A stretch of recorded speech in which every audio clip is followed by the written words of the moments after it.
WhatsApp कैसे, स्वागत है आप सभी का मेरे एक और नए वीडियो में। दोस्तों आज मैं वही जगह में आ गया हूँ जिसमें मैंने पिछली बार मैंने व्लॉग बनाया था और इस व्लॉग को मैं पूरा कंप्लीट करने वाला हूँ।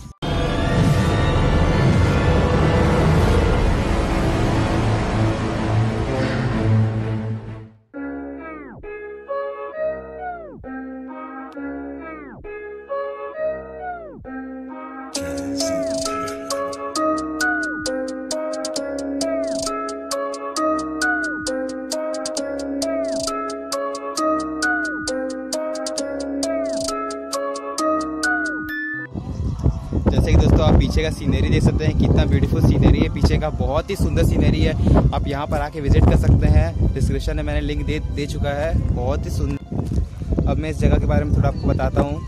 ये एक्चुअली इसका नाम छोटा बांकी डैम है, लेकिन ये दलमा की ही रेंज में आता है।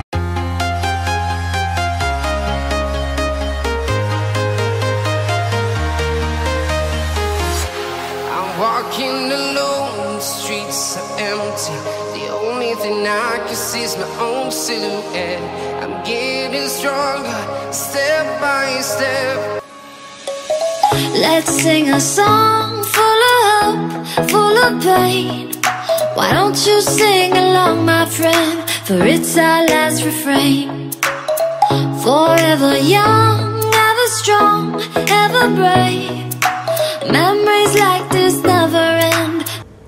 तो फ्रेंड्स आज का व्लॉग यही खत्म होता है। होप सो आपको आज का व्लॉग पसंद आया होगा, और आपको आज का व्लॉग कैसा लगा प्लीज कमेंट सेक्शन में जरूर शेयर करिएगा। तब तक के लिए दोस्तों मिलते हैं एक और नए वीडियो में। तब तक के लिए be happy, be young, stay tuned, see you next time, bye bye.